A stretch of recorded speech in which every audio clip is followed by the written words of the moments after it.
खुद से जीतने वालों को मेरा सलाम और प्रणाम। मैंने कभी नहीं सोचा था कि मेरी एक भूल की इतनी बड़ी कीमत चुकानी होगी। इतना कहते कहते व्यापारी का चेहरा उतर गया और मन में दुख भर आया। पर असली दुख क्या है और इससे आजाद कैसे होते हैं? ऐसा ही सवाल एक आगंतुक ने गौतम बुद्ध से किया। आपके चेहरे पर इतनी शांति रहती है, ऐसा लगता है कि आपको कोई दुख छू नहीं सकता। वो कौन सी चीज है, वो कौन सा गुण है जिससे इंसान को किसी भी प्रकार का दुख परेशान न कर पाए? गौतम बुद्ध ने कहा, तुमने बहुत अच्छा प्रश्न किया है। पहले तुम एक कहानी सुनो, फिर तुम्हें समझ आएगा कि मन क्यों दुखी होता है और कैसे बड़ी आसानी से इंसान बार बार दुखी होना छोड़ सकता है। व्यापारी और नौकर की कहानी। एक व्यापारी सामान खरीदने के लिए लंबी यात्रा पर जाया करता था। इसके लिए उसे अच्छे घोड़ों की जरूरत बनी रहती। एक बार वो अमीर व्यापारी लंबा सफर तय करके बड़े नगर के बाजार पहुंचा। वहां उसे एक सुंदर सुडौल सफेद घोड़ा पसंद आ गया। घोड़ा बहुत तेज भी था, इसलिए व्यापारी ने 3 गुना अधिक कीमत चुकाकर घोड़ा खरीद लिया और बड़ी प्रसन्नता के साथ घर ले आया। लेकिन व्यापारी को क्या खबर थी कि उसकी ये खुशी भारी तकलीफ में बदलने वाली है। खैर, व्यापारी को घोड़ा बहुत पसंद था। वो दिन में 3 बार घोड़े को देखने जाता। फिर एक दिन व्यापारी ने गंभीर आवाज में अपने नौकर को कहा, ये विदेशी नस्ल का घोड़ा है, तुम इसके खाने पीने का ध्यान रखना, कहीं ये नई जगह आकर बीमार ना पड़ जाए। नौकर काफी अनुभवी था, लेकिन थोड़ा सनकी भी था। वो हर दिन घोड़े को घुमाने ले जाता, नदी से पानी पिलाता और घर लाकर बांध देता। वफादार नौकर की मक्कारी। कुछ दिन बाद व्यापारी को किसी जरूरी काम से बाहर जाना था। व्यापारी ने जाने से पहले नौकर से कहा, मैं कल शाम तक लौटूंगा, तुम घोड़े का ध्यान रखना। नौकर ने सारा काम किया, पर घोड़े को ठीक से चारा नहीं दिया। इसलिए जब अगले दिन वो घोड़े को नदी पर लेकर गया तो हरी घास देखते ही घोड़ा जंगल की ओर भाग गया। नौकर भी घोड़े के पीछे पीछे भागा और अंधेरा होते होते नौकर ने घोड़ा पकड़ लिया। लेकिन जब घर पहुंचा तो वो हैरान रह गया, क्योंकि जो घोड़ा वो घर लाया था वो किसी और के घोड़े से बदल गया था। मालिक का गुस्सा। आदत से मजबूर व्यापारी घर आते ही तुरंत घोड़े को देखने गया कि सब ठीक है कि नहीं। जैसे ही व्यापारी ने बदले हुए घोड़े को देखा तो उसे बहुत दुख हुआ। उसने नौकर को लापरवाही पर बहुत डांटा। व्यापारी के मन में भी आया कि मैं इसे काम से निकाल दूं, पर नौकर काफी सालों से काम कर रहा है, दिल का साफ है। ये सोचकर व्यापारी अपना गुस्सा पी गया और बिना कुछ बोले वहां से चला गया। व्यापारी का गुस्सा तो सध गया, लेकिन व्यापारी के दिमाग में बार बार आ रहा था कि मेरे पास इतना कीमती घोड़ा था, मुझे एक नहीं 2 लोगों को काम पर लगाना चाहिए था। अब लोग मुझ पर हंसेंगे, कुछ बातें करेंगे कि व्यापारी को इतना महंगा घोड़ा खरीदने की क्या जरूरत थी। लोग कहेंगे कि व्यापारी एक घोड़ा भी ठीक से संभाल नहीं सका। रात भर व्यापारी को घोड़े से जुड़ी कोई न कोई बात याद आती रही। अगली सुबह व्यापारी का दिमाग और खराब हो गया जब उसने देखा कि नौकर इतना बड़ा नुकसान करने के बाद भी मजे में घूम रहा है। व्यापारी ने नौकर को बुलाकर पूछा, क्यों, तुम्हें घोड़े के खोने का दुख तो हुआ होगा? तो नौकर ने कहा, हाँ साहिब, गलती मेरी थी, मुझे दुख तो हुआ, लेकिन एक घोड़ा गया तो दूसरा आ भी गया। व्यापारी चौंक गया कि इस इंसान को तो जरा भी दुख नहीं है और इधर रात भर मैं सो भी नहीं पाया। व्यापारी ने सोचा कि इस सनकी नौकर से क्या बात करना। व्यापारी ने कहा, तुम जाओ भैया, काम करो। उस रात व्यापारी ने अपने मन की सारी बात पत्नी को बताई। जब से प्रिय घोड़ा गया है तब से मन का चैन खो गया और नौकर इतना सनकी और मक्कार है कि उसे घोड़ा खोने का कोई दुख नहीं। वो उल्टा कहता है कि एक गया तो दूसरा आ गया। मैं उसे अपने दुख का एहसास कैसे कराऊं?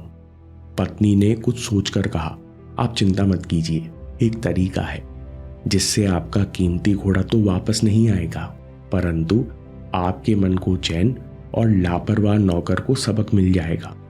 बस जैसा मैं कहूं वैसा करो। फिर पत्नी ने व्यापारी के कान में पूरी योजना बताई।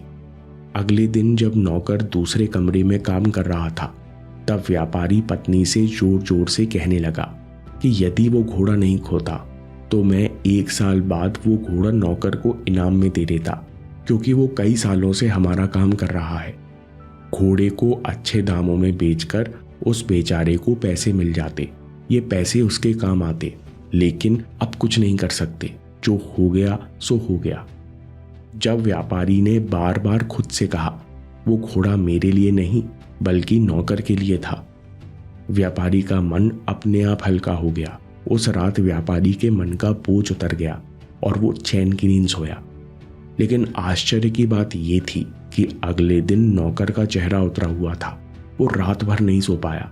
उसने व्यापारी को देखकर कहा, मालिक, मुझसे बहुत बड़ी गलती हुई, मेरा बहुत बड़ा नुकसान हो गया। जब से पता चला है कि वो कीमती घोड़ा मेरा था, मेरा तो चैन ही उड़ गया है। रात भर वही सुंदर घोड़ा, उसकी चाल मुझे दिखती रही। ऐसा कहकर नौकर रोने लगा।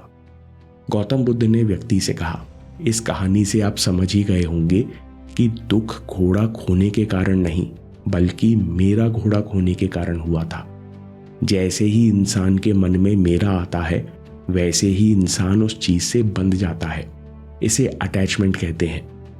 इस दुनिया में कोई भी चीज स्थायी नहीं है, इसलिए ये मेरा हमेशा दुख में बदल जाता है। इसी को अटैचमेंट कहते हैं और इसी का नाम दुख है। अटैचमेंट दुख में कैसे बदलता है? गौतम बुद्ध कहते हैं कि अटैचमेंट से पहले मन में क्रेविंग या तृष्णा पैदा होती है। जब इच्छा पूरी नहीं होती, तब ये तृष्णा पहले असंतोष, फिर फ्रस्ट्रेशन में बदलती है। फिर ये फ्रस्ट्रेशन क्रोध में बदलकर गलती करवाता है। जब नुकसान होता है, मन का चैन खोता है, तब आखिर में दुख होता है। अटैचमेंट कितनी तरह से परेशान कर सकता है? 3 तरह के अटैचमेंट होते हैं। जब चीजों से अटैचमेंट बढ़ता है तो खोने का डर, लालच या स्वार्थ हावी हो जाते हैं। जब लोगों से अटैचमेंट बढ़ता है तो पॉसेसिवनेस, जलन और इनसिक्योरिटी आती है। लेकिन सबसे खतरनाक अटैचमेंट वो है जो हमारी सोच और विश्वास से जुड़ा होता है, क्योंकि सोच और विचार दिखते नहीं है लेकिन इंसान को अंदर से जकड़ लेते हैं।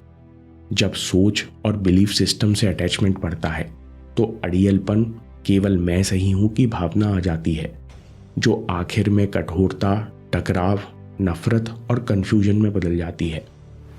अटैचमेंट के दुख से बाहर कैसे निकलें? गौतम बुद्ध कहते हैं, जितना आप पास्ट को पकड़ते हो उतना पास्ट आपको कंट्रोल करता है। इसलिए लोगों को बदलने में दिक्कत आती है। अगर कोई इंसान मान ले कि मेरी किस्मत खराब है, मेरा दिमाग धीमा है, मेरे साथ अच्छा नहीं हुआ, तो उसे पहले मेरा कमजोर करने की जरूरत है, नहीं तो वो उस चीज से कभी आगे नहीं सोच पाएगा।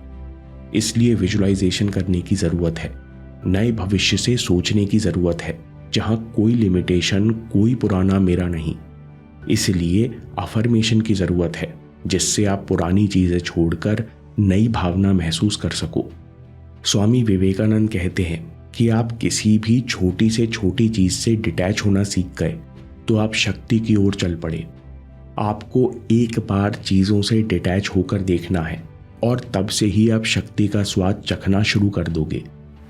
अटैचमेंट के आगे क्या है? लोग सोचते हैं कि अटैचमेंट के आगे उदासीनता और नीरसता है। इसके बिल्कुल उलट, अटैचमेंट के आगे उमंग, उत्साह और आजादी है, क्योंकि हमें रिजल्ट नहीं छोड़ना बल्कि रिजल्ट में इंटरेस्ट छोड़ देना है। अब हम आगे क्या होगा में इंटरेस्टेड है ही नहीं, तो प्रेजेंट मोमेंट को ठगने वाला ना फ्रस्ट्रेशन है ना कुछ और पाने की लालसा, बस इस पल की असीम सत्ता और इनफाइनाइट पॉसिबिलिटी को जीना है। स्वामी विवेकानंद कहते हैं कि असली ताकत छोड़ने में ही है। कुछ भी हो, मैं इस पल में हूं। सब कुछ, आना जाना, पाना खोना, ये सब मन के सपने में हो रहा है और ये सब मैं देख रहा हूं। ये डिटैचमेंट है, ये आनंद है, ये शक्ति है। दोस्तों, आपके अलावा कोई अन्य चीज आपको प्रभावित नहीं कर सकती। आपकी मर्जी से ही विचार आपको परेशान करते हैं। आपकी मर्जी से ही मन की बेचैनी बढ़ती है। आप चाहो तो मन और विचारों के बीच में दूरी बना सकते हो। कैसे? अगला वीडियो देखो। 3 छोटी छोटी कहानियां हैं, आपको क्लैरिटी मिलेगी।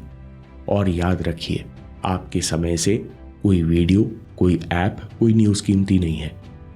मैं काम के किस्से लाता रहूंगा। हम जीतेंगे।